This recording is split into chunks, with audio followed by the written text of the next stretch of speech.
ദൈവത്തിൻ്റെ അതിപരിശുദ്ധമായ നാമം വാഴ്ത്തപ്പെടുമാറാകട്ടെ. വലിയ നോമ്പിൻ്റെ കാലയളവിലാണല്ലോ നാം ഇപ്പോൾ. സൃഷ്ടാവിലേക്ക് അടുക്കുന്ന കാലയളവാണ് നോമ്പ്. നമ്മുടെ കർത്താവും രക്ഷിതാവുമായ യേശുക്രിസ്തുവിൻ്റെ ജീവിതം, പരസ്യാരാധന ശുശ്രൂഷ, പീഡാനുഭവം, ക്രൂശീകരണം, കബറടക്കം എന്നിവ ഉപവാസത്തിലൂടെയും പ്രാർത്ഥനയിലൂടെയും വചനാടിസ്ഥാനത്തിൽ ധ്യാനിക്കാൻ വേർതിരിക്കപ്പെട്ടിരിക്കുന്ന ദിവസങ്ങളാണ് വലിയ നോമ്പ് ദിനങ്ങൾ.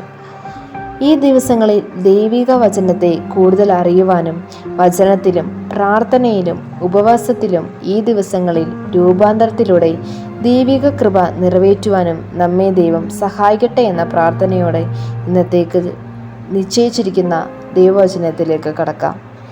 സഭയായി ഇന്ന് നമ്മൾ ചിന്തിക്കാൻ തിരഞ്ഞെടുത്തിരിക്കുന്ന ചിന്താവിഷയം കൃപയിൽ മുതിരുവാനുള്ള കാത്തിരിപ്പ്. ഇന്നത്തേക്ക് നിശ്ചയിച്ചിരിക്കുന്ന വേദഭാഗം വിശുദ്ധ ലൂക്കോസ് എഴുതിയ സുവിശേഷം 2-ാം അധ്യായം 47 മുതൽ 52 വരെയുള്ള വാക്യങ്ങൾ. അതിൽ 52-ാം വാക്യം കുറുവാക്യമായി വായിച്ചു കൊള്ളട്ടെ.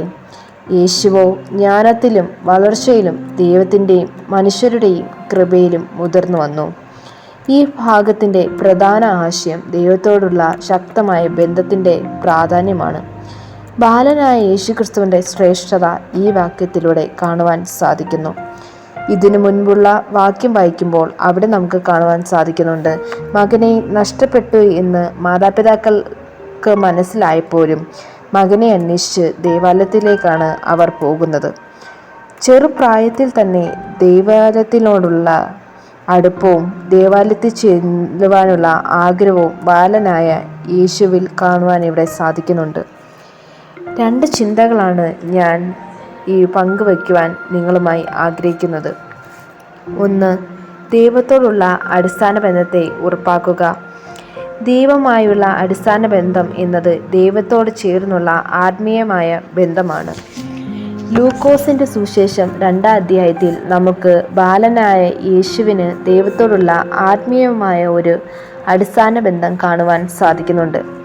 വിശ്വാസം, ആരാധന, പ്രാർത്ഥന, ആത്മീയ അനുഭവങ്ങൾ എന്നിവയിലൂടെ ദൈവം ആയുള്ള ബന്ധം ശക്തിപ്പെടുത്താൻ സാധിക്കണം. നാം എവിടെയായിരുന്നാലും ഏത് പ്രതിസന്ധിയിലായിരുന്നാലും ദൈവത്തോടുള്ള അടുപ്പം ശക്തമാക്കുവാൻ നമുക്ക് സാധിക്കണം. കർത്താവിൻ്റെ ജീവിത യാത്ര നോക്കിയാൽ നമുക്കറിയാം, കർത്താവിൻ്റെ ജീവിതയാത്ര മൊത്തം കർത്താവ് സാക്ഷ്യപ്പെടുത്തിയിരിക്കുന്നത് ദൈവവചനത്തിൽ നിന്നുകൊണ്ടുള്ള ആത്മീയമായ ബന്ധം കൊണ്ടാണ്. യേശുവിൻ്റെ പ്രവർത്തനങ്ങൾ എല്ലാം ദൈവത്തോടുള്ള ബന്ധത്തെ മുൻഗണന നൽകുന്നതായി കാണുവാൻ സാധിക്കുന്നു. നമ്മുടെ ജീവിതത്തിൽ ദൈവത്തെ കേന്ദ്രീകരിക്കുകയും അവൻ്റെ വാക്കുകളിൽ ആഴ്ന്ന് വളർന്നു വരിക, അപ്പോൾ മാത്രമേ നമുക്ക് ദൈവത്തോടുമായുള്ള ബന്ധം ശക്തമാക്കുവാൻ സാധിക്കുകയുള്ളൂ. 2. അവിശ്വാസത്തെ തുടച്ചു മാറ്റി ദൈവകൃപയിൽ വളരുക. അവിശ്വാസം എന്ന പ്രതിബന്ധകം മാറ്റി ദൈവത്തിൻ്റെ കൃപയിൽ വളരുന്നതിനായുള്ള ആഹ്വാനമാണിത്. നമ്മുടെ രക്ഷകനായ യേശുവിൻ്റെ അനുഗ്രഹത്താലും അറിവാലും വളരുക. പത്രോസ് എഴുതിയ 2-ാം ലേഖനം 3-ാം അധ്യായം 18-ാം വാക്യം ഇങ്ങനെ പറയുന്നു, കൃപയിലും നമ്മുടെ കർത്താവായ രക്ഷിതാവുമായ യേശുക്രിസ്തുവിൻ്റെ പരിജ്ഞാനത്തിലും വളരുവിൻ. കൃപ ദൈവിക ദാനമാണ്.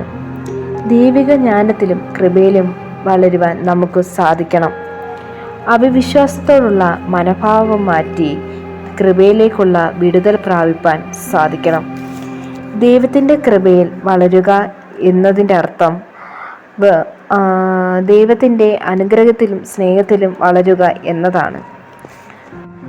അവിശ്വാസം നമ്മളിൽ നിന്നും മാറ്റിക്കൊണ്ട് ദൈവകൃപയിൽ വേരൂന്നി വചനത്തിലും പ്രാർത്ഥനയിലും പൂർണ്ണ വിശ്വാസത്തോടെ വളർന്നു വരുവാൻ നമുക്ക് ഈ നോമ്പിൻ്റെ നാളുകളിൽ സാധിക്കണം.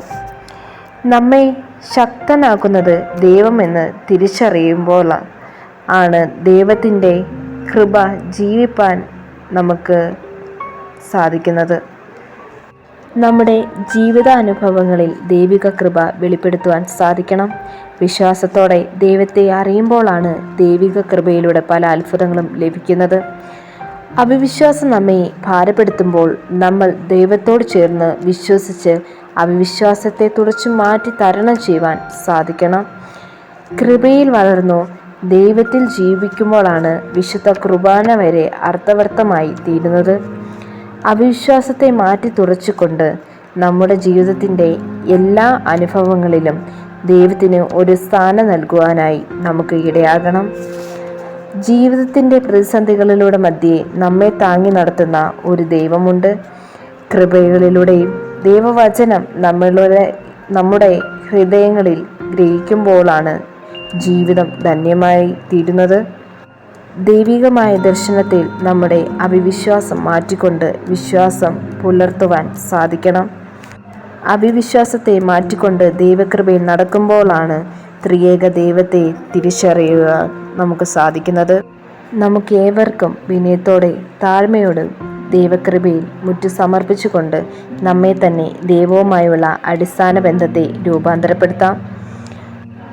പ്രിയമുള്ളവരെ, ഈ നോമ്പിൻ്റെ കാലം ദൈവത്തോട് ചേർന്ന് പരസ്പര സ്നേഹത്തോടെ ദൈവസന്നിധി മുട്ടുകുത്തി ദൈവവുമായി സഭയുമായുള്ള ബന്ധത്തെ ജ്ഞാനത്തിലും വിവേകത്തിലും മുതിർന്നു വരുവാൻ നമ്മെ ഓരോരുത്തരെയും ദൈവം സഹായിക്കട്ടെ എന്ന് പറഞ്ഞുകൊണ്ട് നിർത്തുന്നു. ദൈവം നമ്മെ ഏവരെയും അനുഗ്രഹിക്കുമാറാകട്ടെ. ആമേൻ.